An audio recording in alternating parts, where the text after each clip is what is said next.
Bonjour à tous. Monsieur le commissaire général, mesdames, messieurs, chers amis, je me réjouis donc de vous accueillir ce matin pour notre deuxième petit déjeuner de cette année 2013. Vous le savez, nous avons le plaisir d'accueillir donc Monsieur Louis Gallois, qui est un immense capitaine d'industrie, aussi un grand serviteur de l'État, et qui va, en ces temps de rigueur, voire d'austérité, nous donner quelques pistes pour redonner dynamisme et compétitivité à notre vieux pays, la France. Je sais combien vous êtes désireux de voir M. Gallois prendre ma place, aussi je vais être aussi bref que possible. Permettez-moi d'abord de vous rappeler que nos petits déjeuners font l'objet d'un enregistrement vidéo mis à disposition sur le site de la FTE et que donc ceci offre la possibilité à ceux qui le souhaitent de voir ou revoir l'intervention de notre invité. Alors concernant la FTE, je me permets de vous annoncer que M. Xavier Langlois d'Estinto, qui est directeur des financements et de la trésorerie du groupe Alcatel-Lucent, a décidé de démissionner de son poste d'administrateur compte tenu de sa lourde charge professionnelle. Je remercie naturellement Xavier pour tout le temps qu'il a bien voulu consacrer à notre association, à ses adhérents, et ainsi et également pour son fort engagement, entre autres aux côtés d'Olivier Bornec et à mes côtés ensuite, puisqu'il a été, vous le savez, directeur de la publication de notre revue mensuelle. Xavier a cédé sa place à Madame Florence Saliba, qui est directeur du financement et de la trésorerie du groupe Danone, et qui est également, depuis quelques mois, présidente de notre centre de formation. Par ailleurs, je rappelle que le 14 mai prochain, donc, il y a une rencontre professionnelle animée par Laurence Valentin, qui est trésorier de Sanofi Aventis, sur le thème Émir. Donc, c'est sa mise en œuvre et ses conséquences. Voilà, en ce qui concerne notre association, j'en arrive donc à notre invité de ce matin. Du CERES à la fabrique de l'industrie, votre parcours, M. Gallois, prouve un éclectisme et souligne une indépendance d'esprit hors du commun. Aussi, les louanges n'ont-elles pas manqué quand, en juin 2012, vous avez été nommé par le Premier ministre commissaire général à l'investissement, puis lorsque M. Jean-Marc Ayrault vous a chargé de rédiger un rapport sur la compétitivité de la France. Il faut avouer que bien peu de personnalités sont à l'intersection du monde de l'entreprise et du monde politique, comme vous l'êtes. Monsieur Gallois, vous êtes né le 26 janvier 1944 à Montauban, berceau de Ingres et Bourdelle. Diplômé de HEC de l'ENA, promotion Charles de Gaulle, vous démarrez votre carrière à Tokyo en tant qu'attaché financier pour l'Asie. Vous travaillez ensuite à plusieurs reprises aux côtés de Jean-Pierre Chevènement en tant que directeur de cabinet, puisqu'en 1981, quand M. Chevènement fut ministre de la Recherche et de l'Industrie, vous avez pris donc la direction de son cabinet, et en 1986, quand M. Chevènement fut également ministre de la Défense. Il faut dire que vous étiez depuis longtemps déjà un proche, voire un fidèle de M. Chevènement, puisque très tôt, vous avez été membre actif du CERES, je rappelle, Centre d'études de recherche et d'éducation socialiste, cercle de réflexion qui avait été fondé en 1966 par M. Chevènement. En 1989, vous êtes nommé président directeur général de la SNECMA et en 1992, vous êtes, si j'ose dire, propulsé à la tête de Aérospatiale. En 1996, vous prenez les rênes de la SNCF que vous conserverez pendant 10 ans. En 2006, vous êtes nommé coprésident de EADS et PDG d'Airbus. Je me souviens que vous avez pris vos fonctions à un moment de forte tension entre la France et l'Allemagne, contexte qui minait fortement la cohésion de ce groupe. Mais vous mettez à profit cette situation pour redynamiser les équipes et lancer de vastes plans d'économie et remettre sur de bons rails, là aussi, ce fleuron de l'économie européenne.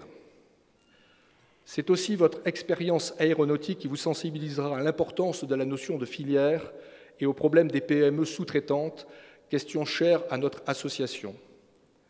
Dans un pays où bien souvent les patrons, mais pas que les patrons du reste, sont montrés du doigt, entre autres pour leur rémunération, vous faites figure d'exception depuis que chez EADS, vous avez renoncé à une grande partie de votre salaire pour la reverser au profit d'associations. Quant à la fabrique de l'industrie, je rappelle que c'est un think tank que vous avez créé il y a 2 ans environ et qui regroupe syndicats et patronat. Mais ce qui vous a toujours caractérisé, c'est, si j'ose dire, votre indépendance d'esprit et votre grande détermination, puisque d'aucuns vont jusqu'à vous qualifier d'entêté. Il semble que même le Premier ministre en a été pour ses frais lorsqu'il vous a demandé d'amender certains passages de votre rapport. Mais c'est vrai qu'en rédigeant un tel rapport, un tel document, vous avez pris le risque d'être impopulaire. Que vous reste-t-il à prouver? Monsieur Gallois, je vous cède la parole. Bonjour. Monsieur le Président, merci de votre invitation dans cette salle impressionnante où l'orateur a l'impression d'être une cible, loin d'ailleurs de ceux qui visent. Je vais essayer d'esquiver les coups, les flèches que vous allez m'envoyer. Je vais être très court dans mon propos introductif. Et parce que je pense que le plus intéressant sont les questions, commentaires et réponses que je peux apporter. Mais je voudrais vous dire un mot de quelque chose dont vous n'avez pas parlé, Monsieur le Président, qui sont les investissements d'avenir. C'est quand même mon métier principal. Vous vous souvenez du grand emprunt? Je vous précise tout de suite, ce grand emprunt n'a jamais eu lieu. Il n'y a pas un moment où l'État décide d'emprunter 35 milliards et de mettre ça en SICAV monétaire ou en obligation souveraine d'un pays étranger. Le grand emprunt s'est transformé en un programme dont les versements effectifs, de 35 milliards, je vais y revenir, dont les versements effectifs sont couverts effectivement par des emprunts de l'agence France Trésor, mais au fur et à mesure des versements. Cette technique, d'ailleurs, se révèle beaucoup plus souple. Elle permet d'adapter l'endettement au versement effectif et elle évite les à-coups qu'aurait pu susciter un emprunt massif. Alors, le grand emprunt est géré par une structure qui s'appelle le Commissariat général à l'investissement, totalement innovante dans l'administration française. C'est une petite équipe d'une vingtaine d'opérationnels, d'une trentaine de personnes au total, qui gère donc cet emprunt, qui est chargé non seulement d'organiser le choix des lauréats, mais d'assurer le suivi de la manière dont les lauréats utilisent l'argent. Et c'est quelque chose à la fois de nouveau et d'extrêmement important dans notre mission. D'autant plus que, comme nous avons déjà engagé une très grande partie des 35 milliards, progressivement, nous nous réorientons vers le suivi de ce que nous avons financé. C'est une administration qui est constituée de missions, qui est auprès du Premier ministre, qui est constituée de gens qui viennent d'horizons totalement diversifiés. Il y a des fonctionnaires, ils ne sont pas la majorité, il y a des banquiers, il y a des gens qui ont fait une carrière dans le privé, il y a des chercheurs. C'est une extrême diversité de recrutement, totalement étrangère à la culture de l'administration française. C'est une structure qui travaille dans la transparence totale. Tous les trimestres, tous nos chiffres sont envoyés aux assemblées.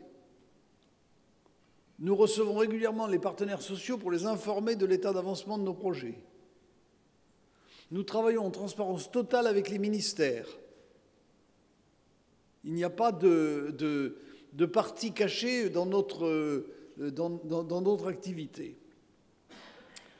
Nous travaillons essentiellement sur, j'allais dire, la préparation de la croissance de demain, c'est-à-dire tout ce qui est transformateur plutôt que transformateur, et tout ce qui, nous finançons tout ce qui marche. Nous finançons la recherche, nous finançons l'innovation, nous finançons le transfert vers l'aval de la recherche et de l'innovation. Nous finançons les projets les plus innovants des entreprises, les grandes et les petites et moyennes. Nous ne le faisons pas nous-mêmes, nous travaillons avec des opérateurs La Caisse des dépôts est un de nos opérateurs, l'ADEME en est un autre, l'Agence nationale de la recherche en est un troisième. Ce sont eux qui contractualisent avec de l'argent que nous mettons à leur disposition.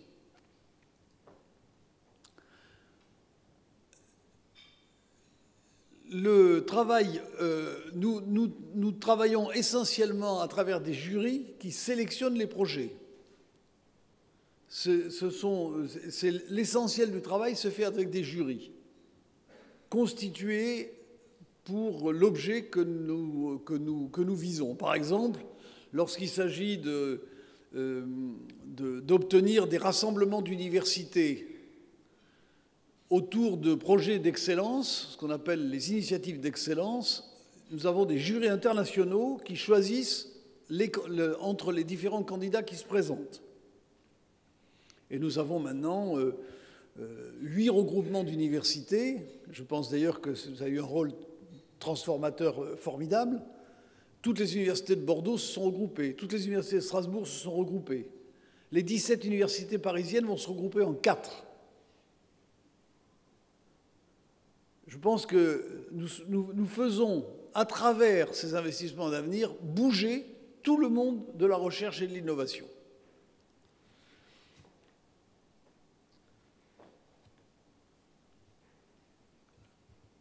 Nous aurons à mesurer l'impact réel de ces investissements d'avenir. C'est encore un peu tôt pour le faire, même si nous voyons déjà des éléments de transformation et si nous voyons déjà s'accroître le flot de découvertes se transformant progressivement en innovation. Et nous aurons d'ailleurs à assurer le suivi vers l'aval de ces innovations. Nous créons ce qu'on appelle un deal flow, et maintenant il va falloir assurer que ce deal flow va vers l'aval. Et d'ailleurs, le Premier ministre, sur notre proposition, a redéployé une partie de l'enveloppe qui restait disponible, justement vers l'aval, pour que nous puissions assurer une bonne fluidité de ce deal flow. Sur les 35 milliards, nous en avons engagé 29, 28,5, 29. Nous en avons contractualisé 20 et nous en avons versé 4,5. Et nous allons maintenant, 2013, 2014, 2015, verser de l'ordre de 4 milliards par an. Une des difficultés que nous rencontrons, c'est qu'évidemment, étant un des seuls endroits dans l'appareil d'État où il y a encore un peu d'argent, nous suscitons l'appétit de tous ceux qui sont soumis à la discipline budgétaire assez draconienne que le gouvernement met en œuvre. Et notre objectif est de résister justement à ce qui serait un contournement de cette rigueur budgétaire. Nous ne devons pas être un substitut au budget, nous devons financer ce qui prépare l'avenir du pays. Et il faut que nous restions très fermes sur cette ligne. Nous ne pouvons le faire d'ailleurs que si nous avons l'appui du Premier ministre. Il me l'a promis, nous verrons dans la réalité comment cela se passe. Voilà ce que je voulais vous dire sur quelque chose dont je pense vous ignorez l'essentiel, c'est l'investissement d'avenir. Je crois que c'est franchement, lorsque le Premier ministre m'a demandé de prendre le commissariat général, je n'avais pas pris conscience de la richesse de cette démarche. Je la trouve extraordinairement innovante dans l'appareil public français. Je la trouve innovante par rapport même à ce qui se fait à l'étranger en matière de stimulation de l'innovation.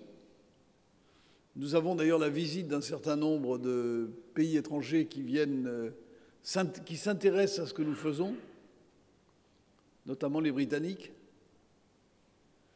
Et on m'avait demandé d'aller m'exprimer devant les Britanniques pour dire comment se passent ces investissements d'avenir. Je crois franchement que c'est une expérience qu'il faut que vous ayez à l'œil et que vous suiviez parce que je crois qu'elle peut être assez transformatrice si nous sommes capables de la mener jusqu'à son terme. Alors la compétitivité, j'en parlais avant. il est clair que ça fait partie de la compétitivité, de réserver dans une période de pénurie de l'argent à la préparation de l'avenir, c'est également une manière d'assurer la compétitivité du pays. Juste un mot sur, non pas sur le rapport que j'ai commis avec, d'ailleurs, je vois dans le fond un de mes rapporteurs adjoints, Pierre-Emmanuel Thillard. J'en avais deux, Clément Lubin et lui. Nous nous sommes aidés mutuellement. Ce rapport, maintenant, il est derrière nous.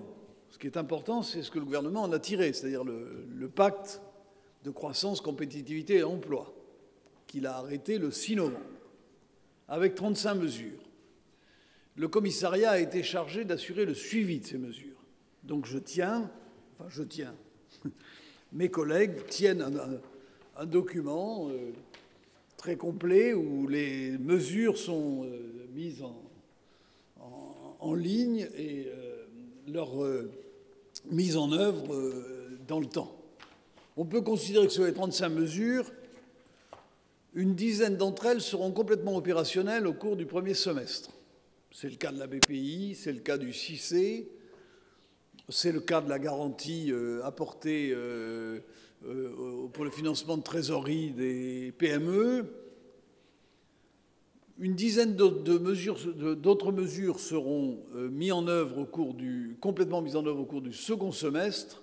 Et le troisième paquet d'une dizaine de mesures, les 3 paquets de 10 mesures font à peu près 35 mesures, le troisième paquet sera mis en œuvre en 2014 parce qu'il suppose un travail soit de dialogue social, soit de préparation complexe et qui ne permettent pas une mise en œuvre immédiate.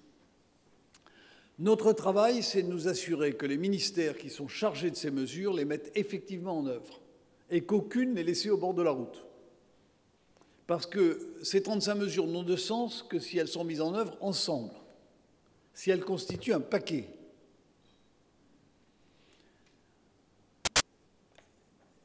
Et je le dis chaque fois à ceux qui seraient tentés de dire c'est un paquet insuffisant, incomplet, etc., ce qui est parfaitement exact.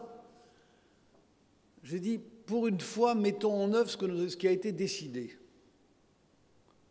Je pense qu'une des grandes difficultés de l'appareil public français, ce n'est pas de prendre des décisions, c'est de les mettre en œuvre.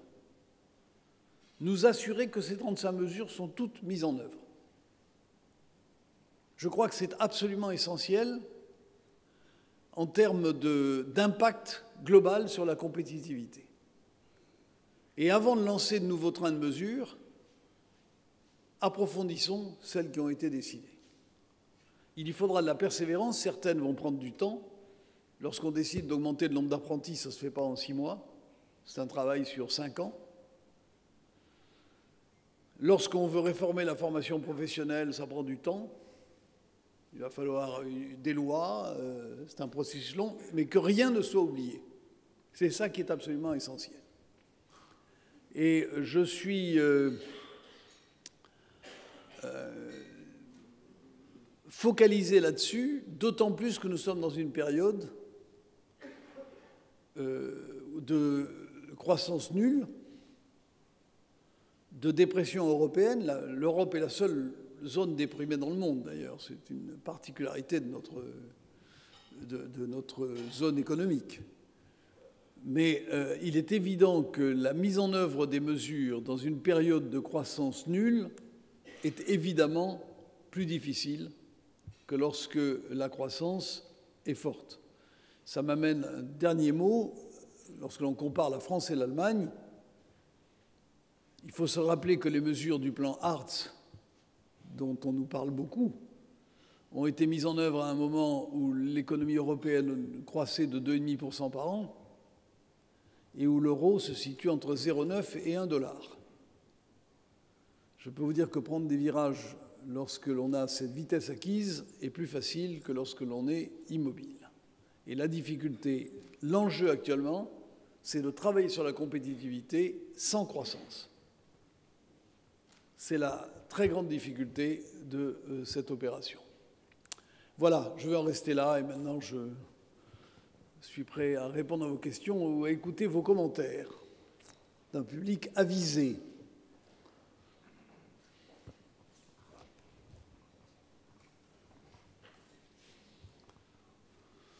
Oui, bonjour Monsieur Gallois. Vous avez évoqué, je vous ai entendu évoquer le fait que vous aviez un regret dans votre rapport. Ça concernait l'immobilier. Oui. Est-ce que vous pourriez développer ce sujet? Je ne suis pas du tout un spécialiste de l'immobilier.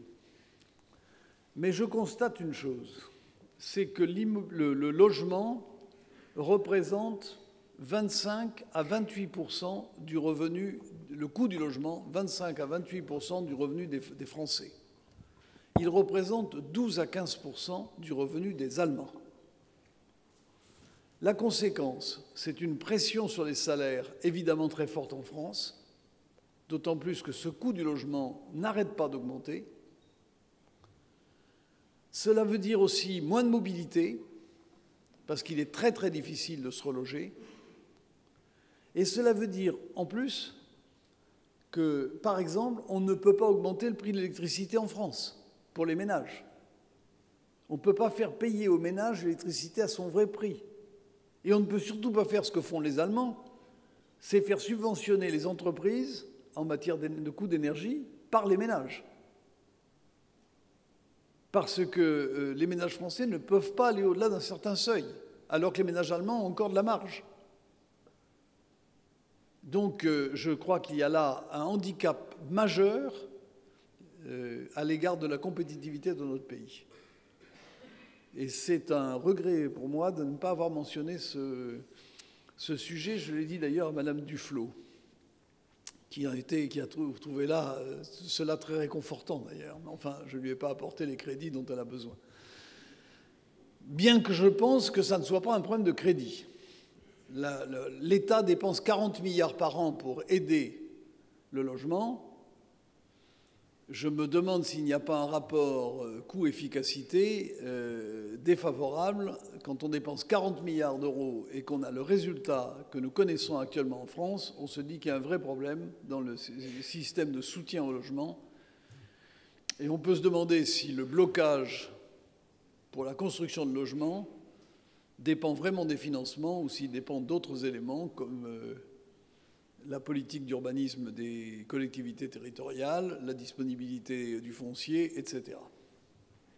On constate qu'avec cette pénurie, les aides ont pour principal effet d'assurer une rente aux propriétaires. Et je suis sûr que dans cette salle, il y a beaucoup de propriétaires de logements. Je fais d'ailleurs partie de cela. Qui veut poser la prochaine question? Je peux la poser. Là, tout à l'heure, vous avez évoqué compétitivité et croissance. Aujourd'hui, la France connaît un très fort taux de chômage. Est-ce que compétitivité et chômage sont compatibles? C'est la difficulté de la mise en... Moi, j'ai fait un rapport sur la compétitivité. Et je sais bien qu'il ne pouvait pas totalement satisfaire le gouvernement qui a un problème, lui, de chômage. Parce que le problème immédiat pour le gouvernement, c'est le chômage. Donc, quand le gouvernement a créé le crédit d'impôt compétitivité-emploi, il l'a appelé compétitivité-emploi. Il a donc visé les deux objectifs à la fois, compétitivité et emploi. Et visant les deux objectifs à la fois, il atteint un peu moins bien l'un et l'autre. On peut dire que le crédit d'impôt compétitivité-emploi est moins focalisé sur les aspects de compétitivité et sur l'industrie que la mesure que je proposais, puisqu'on allait jusqu'à 3,5 fois le SMIC, tandis que là, on s'arrête à 2,5 fois le SMIC. Et en même temps, en allant jusqu'à 2,5 fois le SMIC, il y a un effet sur la compétitivité et un peu moins d'effet sur l'emploi que s'il avait adopté un simple complément des mesures Fillon.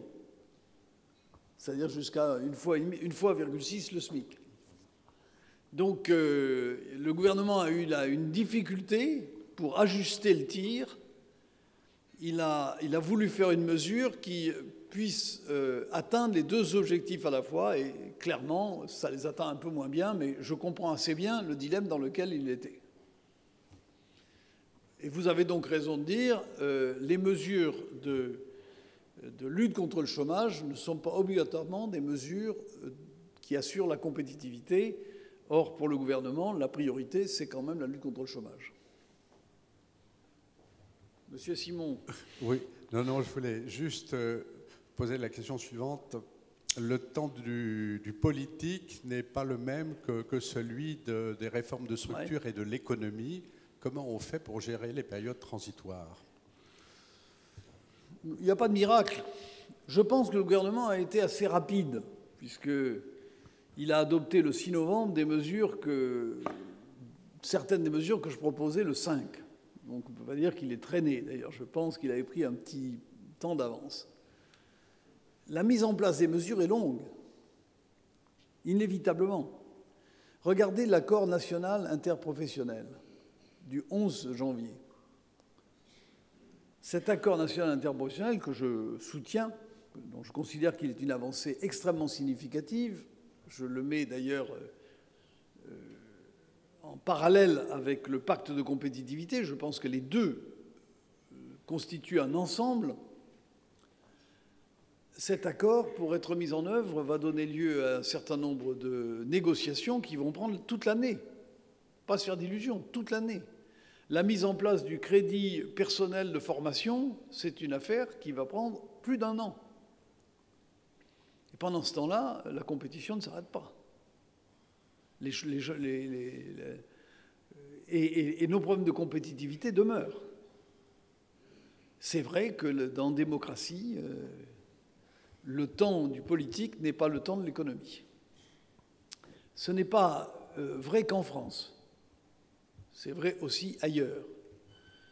Et c'est vrai que c'est beaucoup plus facile de travailler en Chine, pour le gouvernement chinois. Quand il décide de faire une ligne... Vous savez, je prends un exemple qui pour moi est très frappant. Pour faire une ligne à grande vitesse, chemin de fer, entre le moment où la décision est prise et le moment où la ligne a été mise en service, il y a entre 10 et 15 ans. Il faut 3 ans pour la construire. Le reste, c'est de la procédure. Ce sont les débats publics, enquêtes, etc. En Chine, c'est 3 ans. C'est tout. Il n'y a pas de débat, il n'y a pas de procédure avant. Faites ça comme ça. C'est plus rapide. Et c'est clair que c'est plus efficace, mais ce n'est pas vraiment démocratique. Je dois dire que l'Allemagne est comme nous. L'Allemagne, dans ce domaine, n'a pas d'avantage compétitif par rapport à nous. C'est aussi lent chez eux et même plus lent. Je vous donne un deuxième exemple. Vous évoquiez, Monsieur le Président, le programme d'économie de Power 8 que nous avions lancé chez Airbus, du temps où je dirigeais Airbus. Il y avait un plan social en France et un plan social en Allemagne exactement du même volume. On s'était arrangé pour que les volumes soient bien parallèles, parce que je peux vous dire qu'on était sous observation. Je vais vous surprendre. Il a fallu 6 mois pour le mettre en place en France et 18 mois pour le mettre en place en Allemagne. C'est plus long en Allemagne qu'en France. C'est plus long parce que nous étions obligés, pour chaque poste supprimé et chaque poste relocalisé, de donner le détail poste par poste. Et les syndicats, d'autre part, ont des moyens de pression extrêmement forts, puisqu'ils vous expliquent très gentiment que si vous voulez un accord avec eux, soit vous adoptez le plan qu'ils proposent, et ça peut être extrêmement rapide, soit vous n'adoptez pas le plan qu'ils proposent eux-mêmes, et à ce moment-là, ça peut durer autant qu'ils le veulent. C'est le juge, puisqu'il faut leur accord pour un plan social, il faut l'accord des syndicats pour un plan social, ça peut aller jusque devant le juge, et là, vous en avez pour 3 ou 4 ans. Donc, ces temps-là ne sont pas les temps de l'économie mondiale. Et c'est un vrai défi pour l'Europe, qui est vraiment le continent le plus lent. Nous sommes plus lents que les États-Unis, nous sommes évidemment plus lents que les pays émergents. Et là, nous avons un handicap, le temps est un handicap pour l'Europe. Vous avez parfaitement raison de le noter, mais je ne sais pas comment on surmonte cela.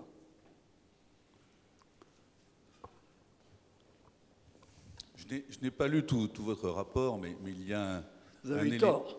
je me rends bien compte que j'ai eu tort.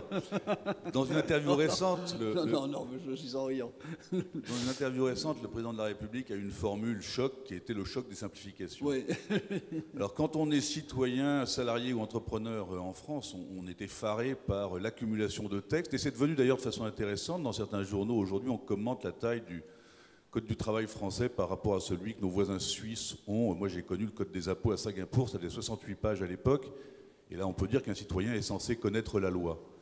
Dans les réflexions que vous avez eues sur la compétitivité, je crois là qu'il y a un thème effectivement important pour tout le monde et pour tous les agents économiques et pas uniquement les entreprises. Est-ce que vous avez eu des réflexions sur ces sujets de simplification réelle des textes qui permettraient finalement à chacun de savoir ce qu'il peut faire, ce qu'il doit faire? Si oui, est-ce que vous avez des pistes d'amélioration en dehors de recréer une assemblée constituante qui remettrait à plat l'ensemble de nos textes qui, depuis plusieurs siècles, deviennent tout simplement illisibles? Lorsque j'ai préparé mon rapport, j'ai vu énormément de chefs d'entreprise. C'est la première observation qu'ils m'ont pratiquement tous fait. C'est simplifier, stabiliser. Stabiliser la réglementation, simplifier la réglementation. C'est la première revendication exprimée par les chefs d'entreprise. Nous sommes en France face à une marée réglementaire. J'ai une petite analyse sociologique sur le sujet. Je pense que comme les ministres n'ont plus beaucoup de pouvoir, ils édictent de la norme. Ils n'ont plus d'argent parce que les budgets sont vraiment à ras, donc ils n'ont plus d'autre manière d'agir que d'émettre de la norme, c'est-à-dire d'émettre du règlement. Comment on arrête ça? Je l'ai dit, je crois, dans mon rapport, le seul moyen, c'est que ça devienne un enjeu politique majeur dans le pays. Et il faut que cet enjeu politique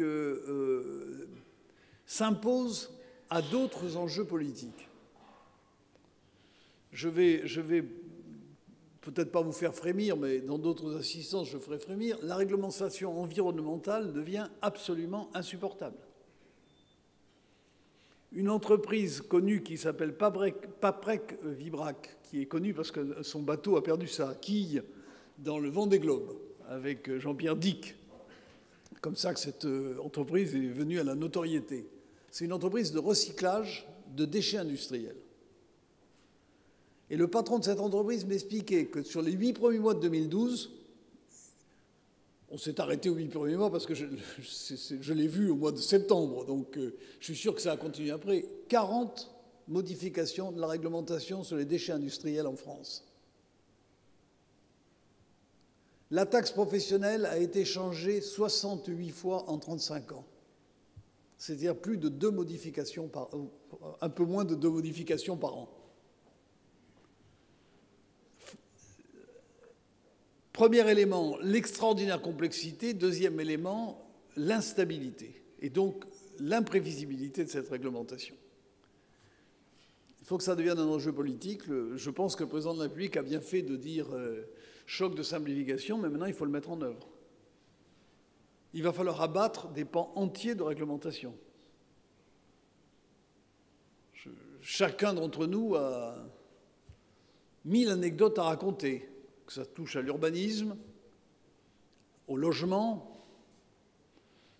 à la création de grandes infrastructures, à la vie normale des entreprises et même à la gestion de sa femme de ménage. Je pense que nous avons là un problème énorme devant nous et le seul moyen, c'est d'en faire un enjeu politique. Encore une fois, il faut que les ministres comprennent qu'ils vont être jugés là-dessus. Et qu'ils ne seront pas jugés sur l'élaboration de textes, mais sur la suppression de textes. Qu'ils ne seront pas jugés sur la création d'institutions, mais sur la destruction ou la disparition d'institutions. Et moi, je souhaiterais que chaque ministre ait un baromètre en disant « j'ai supprimé tant de règlements ». En net, pas en brut, parce qu'on peut toujours en supprimer et en mettre d'autres à la place, en net. Comme vous voyez, je n'ai pas la clé.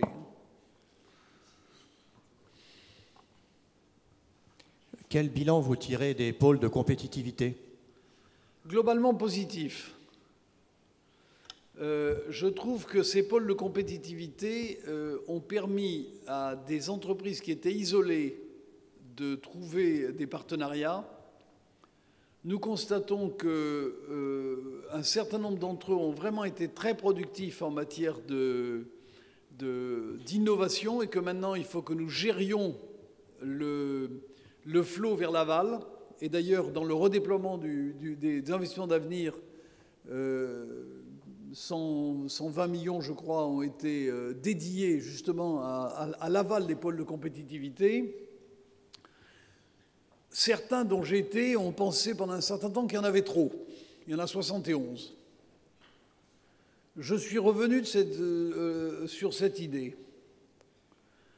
Je pense que les 71 ne sont pas tous égaux.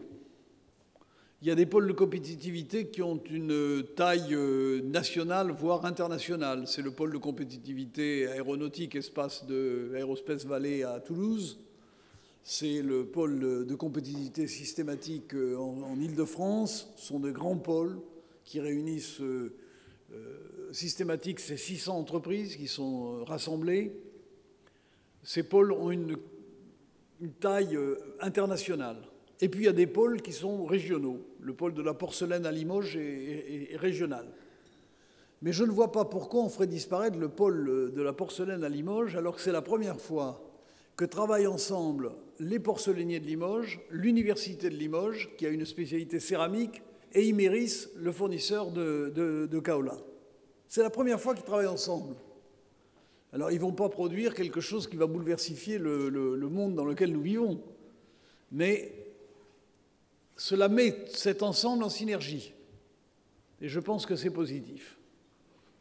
Donc, tous ne sont pas animés avec la même ardeur, tous n'ont pas les mêmes résultats, mais globalement, je trouve que c'est une démarche qui a été une démarche utile et qu'il faut certainement continuer. Je connais d'ailleurs très peu d'entreprises qui quittent les pôles de compétitivité. J'en connais en revanche beaucoup qui veulent les rejoindre. C'est déjà une indication de l'attractivité que ces pôles exercent.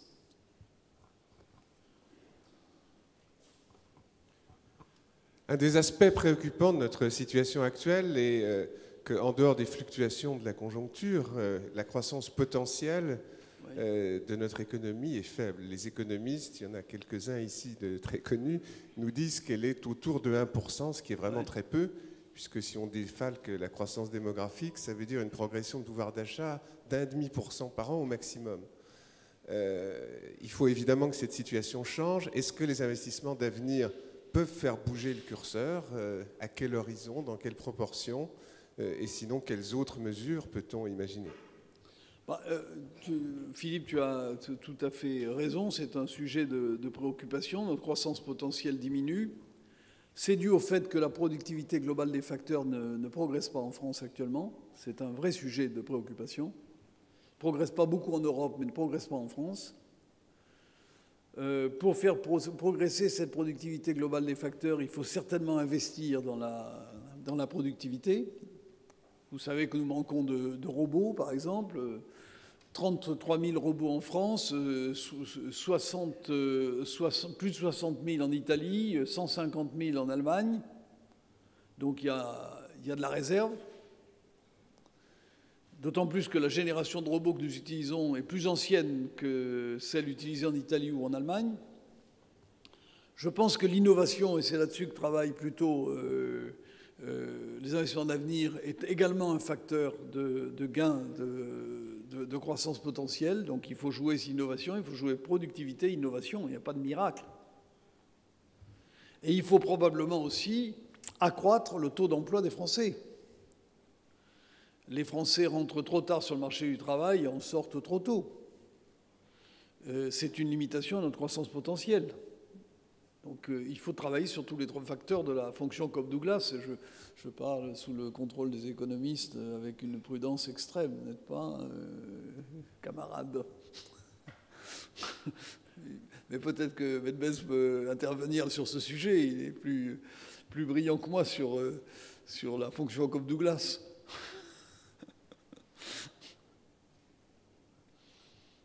Mais tu as raison, Philippe, c'est un sujet absolument décisif. Hein. C'est, à mon avis, le cœur du problème. Oui, bonjour, Jérémy Marais du journal L'AGFI. L'Allemagne a regagné en compétitivité en partie en baissant son coût du travail, en tout cas en le maîtrisant. Les pays du sud de l'Europe sont en train de faire à peu près la même chose. Comment éviter de se retrouver au niveau mondial dans une course au moins-disant social? Merci. Vous avez vu que le coût du travail en France, depuis 2 ans, n'évolue pas, évolue un peu moins vite qu'en Allemagne. C'est déjà un élément qui devrait nous intéresser. L'Allemagne a modéré ses augmentations de salaire.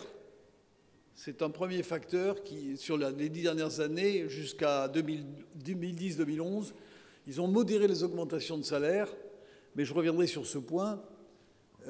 Et ça a été un atout incontestable pour leur compétitivité. Cette modération, elle est très inégale en Allemagne. Pour une entreprise comme EADS, qui a ses 10 ans d'ancienneté, nous ne voyons pas d'évolution différentielle du coût des salaires entre la France et l'Allemagne sur les 10 ans. Or, en France, c'est EADS qui fixe les salaires. En Allemagne, ce n'est pas EADS qui les fixe, puisque c'est la convention collective de IG Metall à laquelle EADS est raccroché. Donc, ce n'est pas EADS qui fait les salaires de ses salariés allemands. Donc, on ne peut pas dire, bon, ils ont fait des augmentations en France, ils ont fait les mêmes en Allemagne. Non. Il se trouve que le résultat est celui-là, mais qu'il n'est pas dû à une politique propre à EADS. Ce qui veut dire que dans la grande industrie, je demande à voir exactement comment les évolutions salariales se sont opérées entre la France et l'Allemagne sur les 10 dernières années. En revanche, il y a un domaine où, clairement, les Allemands ont joué les salaires bas, c'est les services. Et j'aimerais bien que l'on distingue à l'intérieur de... Je n'ai pas les statistiques, donc je ne m'avance pas là-dessus, que l'on distingue l'industrie, celle qui est couverte par les grandes conventions collectives, et les services où il n'y a pratiquement pas de convention collective, pas de salaire minimum. Je rappelle qu'en Allemagne, il y a 2 millions de salariés qui sont payés moins de 4 € de l'heure et qu'il y a 8 millions de salariés qui sont en dessous du SMIC français. Et tout cela sont entièrement dans les services. Donc, est-ce que nous souhaitons appliquer ce système à la France? Personnellement, je trouve que ce n'est quand même pas la voie royale à suivre. Le taux de pauvreté en Allemagne est de 16,1%. Le taux de pauvreté en France est de 14,5%. Le taux de pauvreté, c'est la rémunération en dessous de 60% du salaire médian. Les salaires médians français et allemands sont à peu près équivalents, à 5% près. Donc le 60% est à peu près équivalent. Eh bien, le taux de pauvreté est supérieur en Allemagne à ce qu'il est en France. Ça fait partie de la compétitivité allemande. Ce n'est pas la partie que j'ai envie d'imiter. Et je pense d'ailleurs que l'Allemagne, c'est une réflexion plus générale, a quelques devoirs comme pays excédentaires. Les pays déficitaires en Europe ont des devoirs, ceux de rétablir leurs grands équilibres, mais les pays excédentaires ont aussi des devoirs, ceux d'assurer la croissance de l'Europe. Et je pense que l'Allemagne, en appliquant un salaire minimum, permettrait peut-être de soutenir la croissance en Europe. Je crois d'ailleurs que ce sera un des objets de la campagne électorale qui va se dérouler d'ici septembre 2013. Donc, les coûts salariaux entre la France et l'Allemagne doivent être regardés avec un peu de soin. Il y a un élément, par contre, où il n'y a pas photo, c'est sur les charges sociales. Le transfert a été fait en Allemagne pour une partie significative et surtout pour les salaires les plus élevés. Lorsqu'on regarde le coût du travail dans une entreprise comme la mienne, encore une fois, on a fait les analyses poste par poste, hein, donc on a une idée assez précise. Pour les cols bleus, on est à peu près au même niveau entre la France et l'Allemagne. Par contre, pour les ingénieurs, la différence va jusqu'à 30%. C'est 30% moins cher en Allemagne qu'en France. Parce qu'en Allemagne, les salariés, les cadres sont affiliés à des systèmes privés de sécurité sociale et ils payent eux-mêmes les cotisations. Ce n'est pas l'entreprise qui les paye. Et donc, il y a ce décalage entre le coût du travail en Allemagne et en France pour les salariés au-delà d'un certain niveau, je dirais au niveau des cadres. Et nous avons un véritable handicap de compétitivité pour le coût du travail des cadres entre la France et l'Allemagne.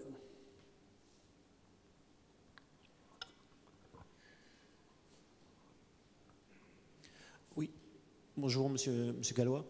J'ai une question concernant l'Europe. Quelle initiative européenne, selon vous, serait utile pour qu'enfin on ait une sorte de bloc européen face au bloc du reste du monde et d'en finir avec cette naïveté européenne et faire en sorte que l'Europe soit vraiment pro-entrepreneuriat? L'Europe a une politique industrielle, une stratégie industrielle, qui a été d'ailleurs remise, rajeunie et remis au goût du jour en août dernier, dans une communication de la Commission au Parlement et au Conseil européen.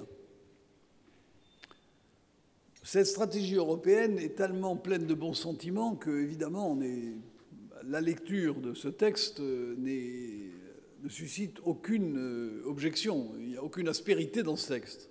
Il me paraît très peu opérationnel. Alors il faut regarder ensuite, politique par politique, ce qui se fait. Il y a deux politiques qui, objectivement, servent la compétitivité. La première, c'est la politique de recherche. Et je ne connais pas exactement le détail du prochain budget 2014-2020, mais j'espère que les perspectives qui avaient été ouvertes par la Commission d'une croissance très substantielle des crédits de recherche a été maintenue. Je n'en ai pas le détail. On peut toujours pinailler sur la difficulté d'établir les dossiers de recherche, d'aide à la recherche au niveau européen. C'est une complexité extrême, très difficile d'accès pour les PME. Très bien, mais il y a là un élément fort. Il y a un deuxième élément fort, c'est la politique dite du marché intérieur, qu'anime Michel Barnier. C'est une des politiques dynamiques au niveau européen, qui a permis de progresser sur un certain nombre de sujets.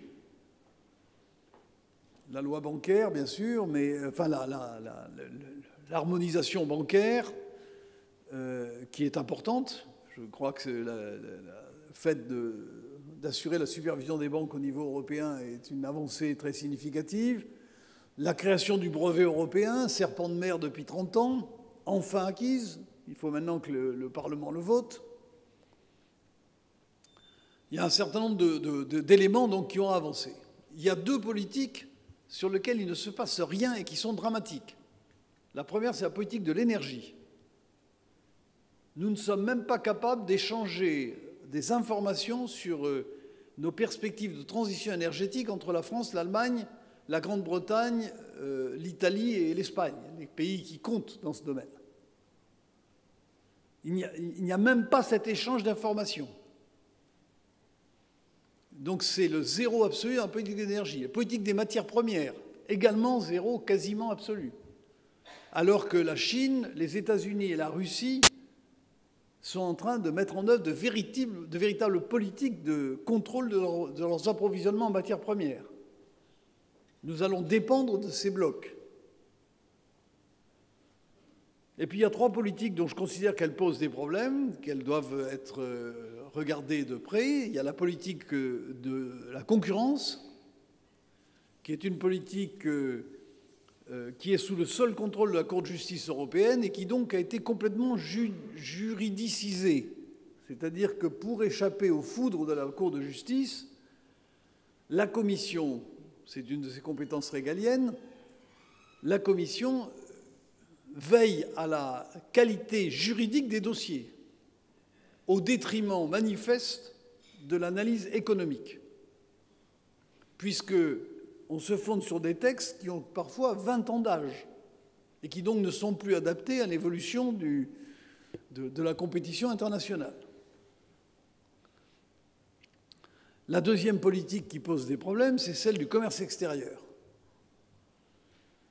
Je crois que si on ne s'engage pas dans ce que j'ai appelé l'ouverture équitable, pour ne pas reprendre le mot de réciprocité, c'est-à-dire le fait que l'on travaille sur un terrain d'équité, nous risquons d'avoir une pression protectionniste, que l'on sent d'ailleurs dans les différents pays européens et même mondiaux, puisque l'OMC, qui jusqu'à présent avait dit qu'il ne sentait pas de pression protectionniste, est en train de changer d'avis actuellement avec la montée des démarches anti-dumping. Donc on constate que ce mouvement peut s'engager. Je crois qu'il faut revenir aux règles en termes de marché public, de propriété intellectuelle, de respect des conventions de l'OIT sur le travail, notamment le travail des enfants, etc., sur les questions de sécurité sanitaire, d'environnement. Je pense qu'il faut que nous assurions que le commerce international de l'Europe se fait sur des bases équitables. Et certains, dont je suis, pensent que la Commission pourrait, dans ce domaine, être plus vigilante. Et le dernier point, qui est évidemment le plus ardu, c'est la politique monétaire extérieure. Je l'ai dit, et donc je le redis, l'euro fort est le pire ennemi de l'euro, parce que l'euro fort renforce les divergences intra-européennes. L'euro fort renforce les forts et affaiblit les faibles. Il renforce les forts parce qu'ils ont une capacité à exporter qui est faiblement élastique à la valeur de l'euro, et ils bénéficient, grâce à l'euro fort, de coûts d'importation plus faibles. Les pays faibles, qui sont très exposés à la compétition par les prix, ont une forte élasticité de leurs exportations à l'évolution de la parité monétaire et donc sont pénalisés par l'euro fort. Et on constate que l'euro fort, au cours des 5 dernières... depuis 2005, c'est-à-dire depuis qu'il est au-dessus de 1,30, l'euro fort accroît les divergences intra-européennes. Il y avait encore d'ailleurs un article ce matin dans les Échos sur ce sujet. Et je pense que nous avons un véritable sujet avec une politique de l'euro fort qui avantage une partie de l'Europe et qui donc est soutenue par une partie de l'Europe. Nous allons vers une situation qui peut mettre en cause la solidarité européenne et donc l'euro lui-même. Et je pense que c'est un sujet de réflexion. Alors on me dit, mais l'euro, le taux de change de l'euro est un taux de change qui résulte des marchés. Je crois qu'il résulte certainement des marchés. D'abord, les marchés écoutent les politiques. Il a suffi que M. Draghi dise un mot pour que l'euro perde 4 centimes. Et d'autre part, les marchés sont sensibles aux politiques qui sont menées. Et quand vous avez du quantitative easing aux États-Unis et bientôt massivement, semble-t-il, au Japon, sans parler de pays qui ont des monnaies non convertibles mais qui utilisent également cet outil, l'Europe, avec la politique qui est la sienne, qui est une politique pourtant très assouplie par rapport à ce qu'on a connu dans le passé, l'Europe risque d'être le dernier donjon avec un euro qui se situera en variable d'ajustement du système monétaire international à un niveau plus élevé que celui qui permet la véritable convergence des économies européennes.